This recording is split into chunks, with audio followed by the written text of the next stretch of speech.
Josh Stratton. This is another episode of News from the Field. This week we are hanging out at Tamarack in Idaho for the Northwest Mountain Challenge. We are really excited for our new partnership with the Northwest Mountain Challenge, and this is the first stop of the tour this summer.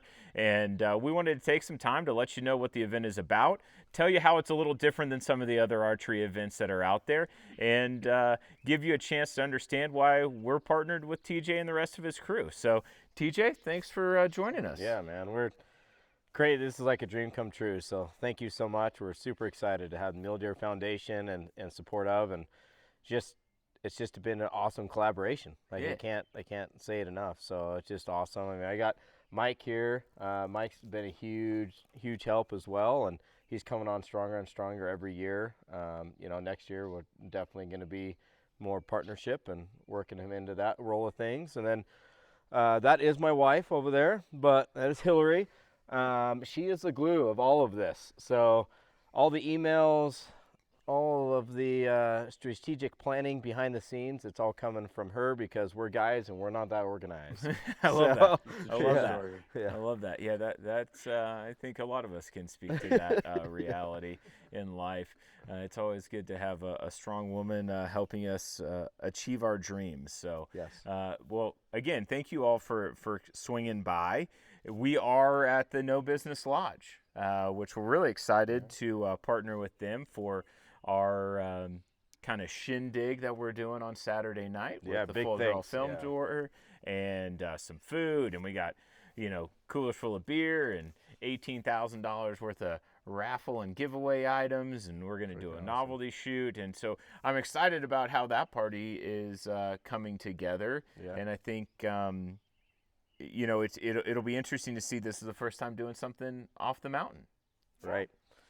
Definitely. It's why not, right? Let's try it out. We got some great support. I know our shooters are excited for it. Cool. And there's been a lot of good buzz, a lot of good chatter about it. Mm-hmm. We're gonna have a shuttle kind of running some people back and forth, so that's gonna make it nice. It is. So, hop on the bus Hop on and the come bus. join the party. But yeah, it's a kickoff party, right? It's a kickoff of the Northwest Mountain Challenge Triple Crown. Yeah. So why not? What a better place to do it here, right? At No Business Lodge outside of Donley, Idaho, and Tamarack Mountain is like right there. So we can see it. It looks closer than it is. Which I learned recently, unfortunately. Which is why we now have a shuttle. Things you learn when you do it the first time. And that's what's great about Mule Deer Foundation. They're like, hey, we see that there needs a need. We're gonna jump on that need. So yeah. I was driving here. I hadn't heard back from the shuttle company today, and I was on. Hey man, we talked. Are we good? Are we good to go? Because I'm really gonna need that shuttle. So, big shout out to them for making that happen. But you mentioned it, the Triple Crown series. That in itself, it's a series. It's uniquely different than some of the other archery activation events out there. Would love for you to explain a little more about how your guys' events is structured and the scoring and there being 3 stops and all of that. I guess I'll kind of take the lead on that because I'm kind of like the competition director in a sense. So coming from pro shooting and now, running an event, right? So I'm kind of the one that kind of takes on that role naturally. I can't take all the credit for the Triple Crown. That is going to basically come from, at the beginning of this, I started with Steve Speck with Exo Mountain Gear, Bogus Challenge, and then we brought in Tyler Crockett. Okay. So Tyler Crockett's going to be here with us this year, so we're super excited again. But Tyler came from a rodeo background. Okay. So he's like, hey, man, I know we're doing one state. What if we do more than one state? Yeah. And it kind of turned into this whole Triple Crown and competition thing. And then that's where I came into the scoring of the archery stuff, right? So we do everything IBO scoring. So we have 10 rings and then all the way from 10, 8, 5, and 0. So what is IBO for people like me who are not, gifted competition shooters? What does that stand for, and what is that? So IBO, I know it's like International Bow Hunter. So I don't know what the O is, but then you have ASA as well. Okay. So IBO, you basically have a center ring and Okay. then Which is the 11. or a 10. You Yeah. can do either. Okay. And then you have the 10 outside of that, and then you have your 8. ASA is going to have three circles in a vinyl. Okay, so 3 circles. So, and that one's really cool because you have a 14 ring. Okay, so you can kind of like gamble it a little bit. You Like can go darts a little bit. almost like darts. Yeah, Yeah, okay. yeah, for Okay. sure. Darts with the bow. So, Yeah. IBO just kind of keeps people, I mean, a little bit honest on it, I would think. I think more saying in the West, we're definitely more IBO. Okay. Centric and Yeah, that's kind of what people are used to in the scoring, right? Okay. So ASA is more Eastern. okay. So here in the West, it's IBO. And then Talk we about also, our Hoyt course a little bit. yeah, so the Hoyt course, so we do the OPA scoring. So, and that was developed from, what the heck's his name? I've shot with him before. Holy cow. We'll It's remember. yeah. It's We'll okay. remember It's already. tomorrow. You know, We're going to listen. have to cut it's this been and a long put him back week. in. No, it's been a long week. Man, who was it? It's okay. Yeah. Just talk about it. Levi Morgan. Thank you. Levi. I know. Levi's cool. Like, I've been at the trade shows, and, like, Levi would be like, hey, jump in here. You need to sign some of these, you know? So, like, That's super sorry, cool. Levi, if you're watching this. But, yes, it's been a long day. We've been in the sun. We've been hiking a lot. But, no, Levi Morgan basically came up with this OPA scoring. So, it's colored rings. So, it's Oh. basically ASA in a sense, but then you have color, and you got to call your orange ring or your pink ring. Oh. And it gets a little It's a bit more of a more. That would not Little bit- bode well for me, Yeah. folks. I just want to go ahead and say that would good luck for me on that one. Yeah, So so that sounds super fun. it's taken off really well. He's doing really well with it. Levi's killing it. Yeah. And it's just another form of like ASA in a sense, but now you're like, hey, 12 ring, you know, as a group, they either decide if they're going to call that 12 ring in the middle, which is our 11 ring in a sense, or the whole group just decides, hey, everyone knows we're going to go for the 12 ring, right? Like, we all know that. But they have to call the 14. So, and if they call the 14, they say they shank it and they hit the 11, cool, you got it in an 11, but now you don't get anything greater than an 8. Ah.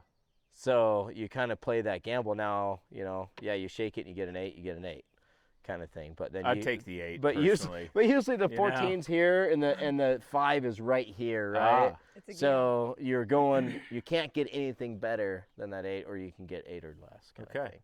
So it's a game, right? It's Yeah. really cool. So it's a Yeah. really fun game. So we do that on the Hoyt competition. So Okay. Hoyt is our big title sponsor, and Yep. we ran that for the last couple of years. That's So, awesome. So how many years has this been going on? since 2012. So Man, yeah, 12 years now. that's amazing.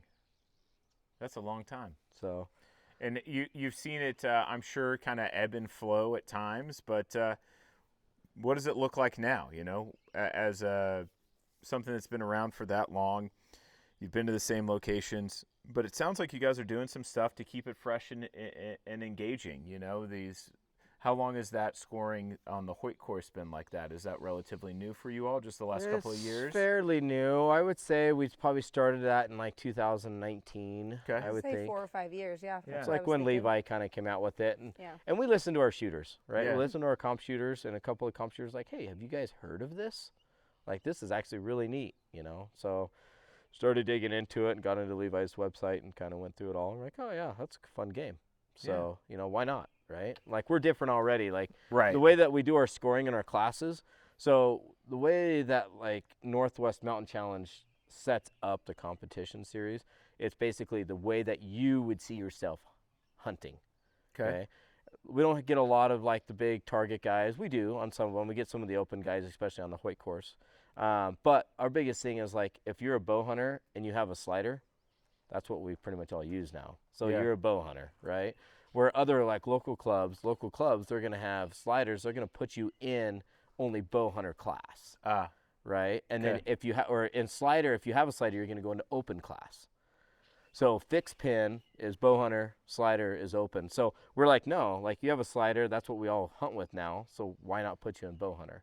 The only thing that separates us with bow hunter and like open is the length of the stabilizer. So we do 12 inches from the front, 12 inches from the back, from the contact of the riser. Okay. So if they're running like I'll board everyone in here, but anyways, I can get into the rules. But but no, 12 and 12. We'll just go with that. So that's from the contact of the riser. If you're running a quick disconnect, that is from the contact of the riser, not from the quick disconnect. So basically, you think if you're taking a 12-inch or a 24-inch diameter ring and you slide it over your bow, it's got to clear it, right? And then also no lens. If you have a lens in your sight, then you're an open. Okay. So other than that, like quivalizers are sweet. We allow them the quivalizers to come, but they got to be up on like a quiver. Okay. You can't run it like a 30-inch bar. Yeah. Okay. So we have some special little rules like that, but for the most part, like we've combined like, you know, men's bow hunter, men's open, or women's bow hunter, youth open, youth bow hunter. So it's like all the classes are very simplified. Okay. We're not doing like, you know, youth unlimited, youth open. Yeah. You know, and it's like breaking it down so much. So we want to have a competition, but that's something we've always set ourselves on is like, let's just kind of keep it simple and keep it where like basically what you hunt with, like that's what we're gonna go with, right? Yeah. So that's the competition side of it, And which we're super what proud happens of. if you win your area at one individual stage? One of these motorcycles back here? No. Yeah. No, so right now, depending on the competition level and who's coming in with the competition level, so for the entry fees, pretty much all the entry fees goes back to the shooters, right? And I say that because we were doing like an 80%, like 20 goes to the shoot, but we really kind of giving it all back to the shooter. And then also, us as Northwest, we match that. Oh, nice. So there's a lot of money at stake. Yeah. And then we have a big shoot-off check as well. So people get these big checks. They can put them in their house or in their shop and stuff. But, I mean, yeah, if you were to, like, walk out and clear it, I mean, you're $5K. Oh, wow. So in a weekend. In one weekend. So Yeah. if you do the entire series, this is real money that people Real can money. be having Yes. put back into their Yeah. pockets. And you imagine we've had families, like win. Like we've had families, the men, the father, the wife, the kids. So they've all Wow. cleared it. So it's like boom, boom, boom, boom, boom. I mean, they're 10K at least Wow. for the weekend. So that pays their That's trip cool. and more. So, Yeah. So yeah, I mean, we're Feeds we're that archery we're habit, serious. that's for sure. Turns out that's not cheap, as I'm learning. However, we do a lot more than just the competition. Correct. We do a lot more than But the that. competition is what separates us. Yeah. It is. Yeah. It is. Yeah. It does. It separates us. You know, and that's something that we really take pride in. We always talk to the shooters. We got a whole new way we're doing it this year. Yeah. So that's exciting. So we're going to see how that goes. I love But, that. yeah. And then you guys have the glow shoots, the night shoot, Yeah. right? Yeah. You want Uh, to talk on that, Mike? Talk more about that. Yeah, so we have the glow shoot, and it's just a 10 targets thing, but you know, these guys, they come out at like 10:30 at night, and I think we have like 100 shooters here at Tamarack, Okay. and basically we just evenly separate them throughout the course, and we tell them when to shoot. It's a and then- shotgun start. It's a shotgun Yep. start. Yeah. Yep. And then nobody can proceed to their target till the very last person is done shooting. Everything's super safe. It has to be Yeah. super safe. We've watched all the backdrops. We've watched everything. And every single person has said, I love this. This was well thought out. You guys did a great job. We're doing it again next year. I love that. And a lot of people have been messaging us, hey, are you guys doing the glow shoot? Absolutely, we're doing the glow shoot again. Sweet, I'll be there. There's So- nothing cooler than watching all of those lighted knocks Yeah. go into the targets. I mean, Lasers, man. It's like I know. I'm a big Star Wars fan. I'm a Okay. nerd of Star Wars, Okay. so it's like Yeah. You're over there making sound effects. Yeah, like you're man, that's fighting awesome. Darth Vader. Yeah. I dig it. It's a battle. Yeah. If I would have known that, I would have shown up with like a lightsaber and dressed up like Darth Vader. There's still time. There's I would still ask still for your, time. I would ask for your We're- autograph, and I would have pulled out my lightsaber. Don't worry, we would yeah. have dueled it out. You have more than 24 hours. When this has nothing to do with this, but I'll tell the story anyways. When the newer Star Wars were coming out, when I was like in the 90s, when the I went and waited in line to go see that first one with some friends, and we made it on the news, and we had lightsabers, and we were fighting in line, and so you know. So to the Star Wars nerds, Sounds like Yeah. something my Yeah. husband would do. Yeah. I can Yeah. see it. I have no idea what happens in any of the new Star Wars movies, to be honest. But I did make it on the news lightsaber fighting in a line. So, you That's know, your claim to we fame, can, dude. yeah, Here you we are. can unite on that, which is great. And now you help manage the mule deer populations, and With your lightsaber. I don't know if I help, but our biologist and our wonderful yeah. foundation does. That's for sure.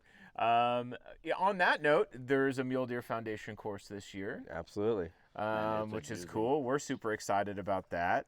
And, you know, for us as an organization, there's been a kind of, I think, an unintentional assumption that the Mule Deer Foundation has been a really rifle forward organization. We haven't done, I think, what we could do to really push in and care for the archery community and make sure that they know that they have a place here at the Mule Deer Foundation. And that was really one of the big motivators for us, is that you had such a community-centric event that was right there in important states for us as an organization. We have done astronomical amounts of work here in Idaho.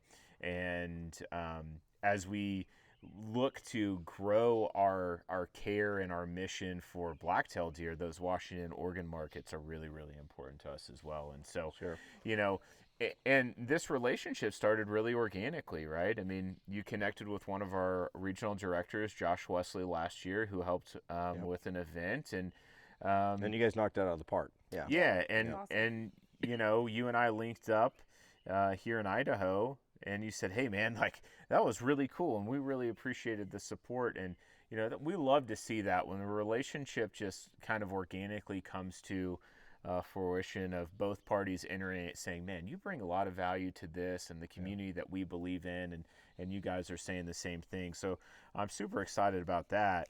You know, you joked around about one of these motorcycles behind us, but the one behind you, this Ubco, actually is going to all of the events. And will be raffled off at the end of it. Dead serious. That's awesome. How did you get you. to win that? Yeah, Yeah. that's cool. And so there'll be ways Does it for pack people. out elk? Yeah, It does actually. Yeah, yeah, it really does. That's awesome. Yeah, it's got like 250-pound weight rating or so on the rear. I've seen them before. They're Yeah. pretty like rad. it. And they're interesting. They're 2x2, so they have independent motors in each wheel. So it's a true, like, there's no chain, there's no nothing. They're very interesting. They were designed by New Zealand sheep ranchers to like run their fence lines and stuff. And that's how the bike came Super about. cool. So Well, our that's new. That's cool. yeah, we're excited about that. And then, you know, we are also really excited. We're gonna do a bow giveaway. That's going to happen as it's going to travel around to all of the events to a bunch of our partners, but you know, we can get more into that at a later date. But we're trying to do everything we can to, you know, bring some cool stuff to the table and have fun and support what you guys are doing, because we definitely believe in it, and we're excited to find a way into the archery community and get them to learn about us and hear our story as an organization. Right. You know, I mentioned that we've done a lot of work here in Idaho. Our planting program is something that we're really passionate about, and let's see, we've been in it for 7 years now, and we've done 1.2 million plants planted back on the landscape. Just last October, we did 250,000 sagebrush were planted back on the landscape, with the lion's share of those happening here in Idaho. And so we've been spending a lot of time in Idaho replanting the sagebrush that were destroyed by fires, and it's exciting to be here in another way and engage with you guys. But what are some stuff that people, it seems like this is a space that's kind of congested. There's just seems like a lot of different archery events these days that people could be a part of. Absolutely, and they're all great. Yeah, They're all yeah. And you know, you guys probably feel like we do. Like, I think everyone should be a member of every single conservation organization. We just want to be on the list, right? We just want to be. Amen. Amen. And I think that, you know, from getting to know you, TJ, you in particular, it seems like that's your guys' heart too, is like, you just want to cherish the community and foster the community and create a place where people can hone their skills and have fun. And turns out, if you're good, you can walk away with a pile of money, which is uniquely different from a variety of other events that are out there, particularly ones that are hunter-centric, right?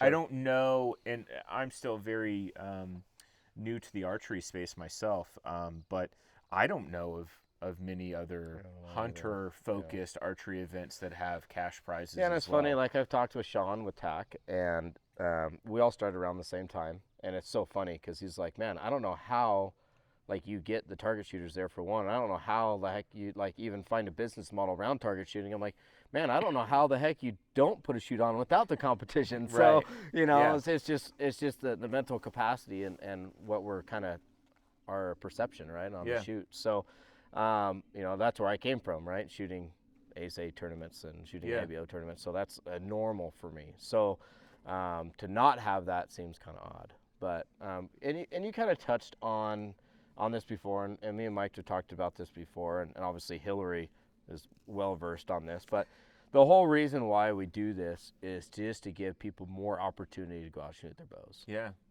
And more practice. Like that's it. Like, and I don't care if you're going to TAC or if you're going to other shoots or if you're going to your local club shoots. Like, we're all here, I think, for the same mission. We're all here to help and get you the practice. So when I'm super passionate about it is like when that comes to the point where if you're hunting or if you're target shooting, like you subconsciously can just execute what you need to get done without even thinking about it. When it's And really important. When it's really important, Yeah. and you get it done, right? Yeah. So when that bull's standing in front of you and he's making all the noise and he's peeing all over himself and he's, you know, from here to the camera, Yeah. right? And you're shaking your heart rates out of your chest and you're like, man, I think he can hear my heartbeat. Well, what do? You can pull back, you shoot and go. And then I love it. I love it every time where, like, the guy, your hunting buddy or whatever, you're like, man, what pin did you use? I don't know. I don't know. Like, because that's it. Like, you've done that practice. You've done your job, Yeah. right? And we have to take it serious. We're taking a life of an animal, whether it be an elk, a deer, a moose, whatever, right? And I do a lot of exotic hunting now. Okay. So I go to Hawaii and I hunt down there a lot. Oh, I've gone to nice. Africa a bunch. And I take that so serious. Like, you are taking a life of an animal. And Yeah. why not give that practice? And that's what these shoots are about, is to give you that practice to help you with those angles, help you, you know, basically visualize. And there's a lot of times that, yeah, we allow rangefinders because a lot of people use rangefinders now. But hey, range that target and say, oh, that's 62 yards. Pull your rangefinder up and you go, holy cow, I was way off. You know, Yeah. or man, I was right on, right? Yeah. And that's what the practice is about. And Is getting being it able out. to eye that. Yeah. That's the thing that, you know, for me was an obstacle to getting into archery myself. I'm an adult onset hunter. I, you know, started hunting in my early 20s and learned from a community of people. I came from the fly fishing space myself as a fly fishing guide, and luckily I ran into some fly fishing guides who are also avid hunters, you know, and so I started to get some exposure to that. And but the not having an access point to like be able to shoot regularly, you know, that was always in the back of my mind. Like, I'm not good enough yet to do that because the last thing I want to do is wound or injure an animal Right. in a non-lethal shot, right? And there's so many things that come into play from the wind and the environment and your adrenaline and all of that, you know, and I'm like, man, I just don't have the time behind a bow to feel right about doing it. And it wasn't until I got plugged into some of these archery events and people who are friends of yours who have created more opportunity for me to shoot and feel supported and have a resource to ask questions and to feel confident enough to say, you know what, that's what I'm going to do. And I think you're spot on that. I mean, without these events, I think the majority of people would have fewer opportunities to send as many arrows down. I mean, you think about it like 10 years ago. Yeah. I mean, you had your local club shoots, which were great to go to, but there was nothing very extreme, you know, to what we really see in the hunting world, right? Yeah. Well, there's a big difference. Oh goodness. It's all right. There's a big difference shooting, 1,000 shots on flat Yeah. in a shop, flat land. There's a big No difference wind. than being No out, elements. having the sun in your eyes or the sun Yeah. behind you, or being on an angle and the animal's on a different angle. There's a huge difference. How many times are you out there and you're like, man, I wish I'd been, how do I practice this shot? I can't practice this shot at home, and this is basically what we've done. We've given you an opportunity Right. to practice that shot. I mean, I used to run out to the desert, all the time. So Yeah. just to touch base on practicing that shot, right? I'd take my either some 3Ds or some blocks. She would come out with me as well, and we would just put it at different angles and just shoot. And like that's all you had, right? That's all you could do. Now, I mean, we have all these, and we run that, and obviously you got to make sure your broadheads are honed in, and you want to make kind of double check things, which we don't do any broadheads on our courses. Right. But yeah, I mean, it's a confidence builder. Yeah. Right. The first time I went to like a 3D course, that was the thing that excited me the most as a novice, and was a little intimidating, to be honest, was the variety. The course that I shot was in South Dakota for an event, and they had like a mule deer underneath a overhang of a rock that was like bedded down, from 60 feet, and you were up above it. And then, there was one that was like 30 feet, but you were like literally looking down on it as if you had And, there was just all of these scenarios that, man, it immediately registered to me that like, man, this is actually a really wonderful way to become a much better hunter. And, I loved it. It was super cool. I loved being able to hike around and the camaraderie aspect. I was shooting with people who didn't know me very well, and I didn't know very well, and so it was just very supportive. But I could hear like the friends that were shooting like behind us just heckling the bejesus out of each other, And I thought to myself, oh, if you can hit your target with that going on, like that's got to make you pretty mentally prepared to be able to handle anything in the fields, But no, it was super cool. And, Josh speaking so fondly, Wesley, our regional director out west, speaking so fondly of you all and the event, man, it was a no-brainer to us to say, hey, let's partner up and not only support your event, but let's raise some money for the Mule Deer Foundation and have some fun. So, we mentioned the party that we're having here, but that's going on at the other two events too. Yeah, that's awesome. Yeah. So and then you'll have you have some other partners too, that some nonprofits that you've partnered with at some other events. Why don't you share some information on some of those? I mean, here at Tamarack, it's Outfitters for Hope.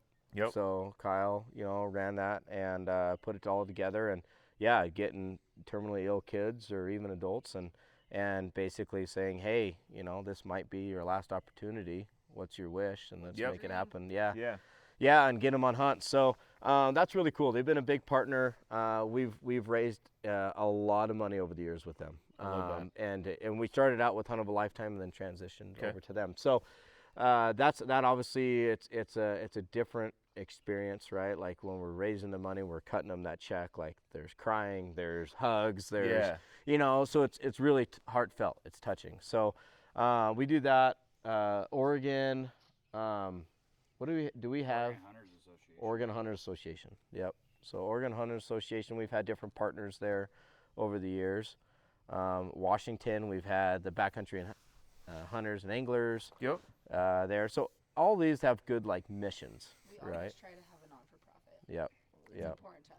Oh yeah, I love that. Well, we're going to try to be your conservation nonprofit for the foreseeable future.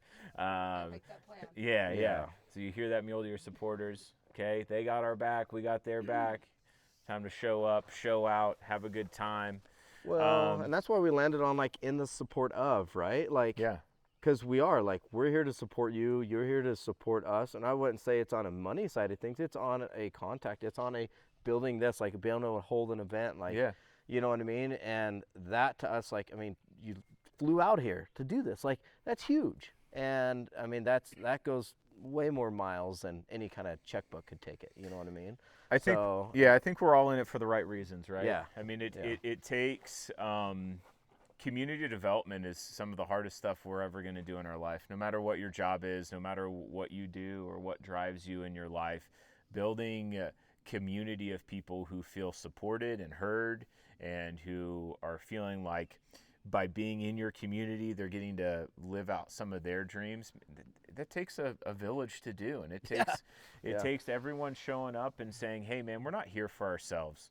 We're here for the archery community. We're here for conservation. We're here for those mule deer that hopefully, some people will see in their morning shoots or whatever.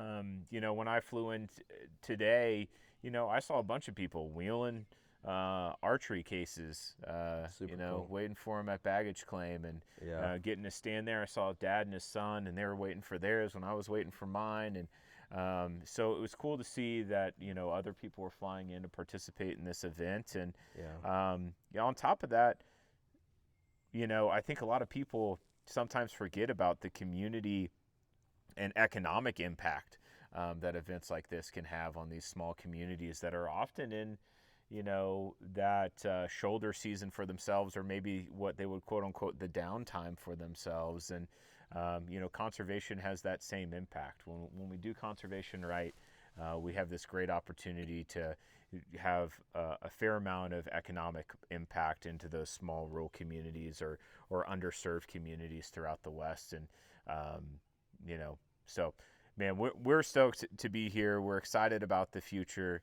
Thank you guys so much for swinging by today. I know it has been a long week for you all to get ready.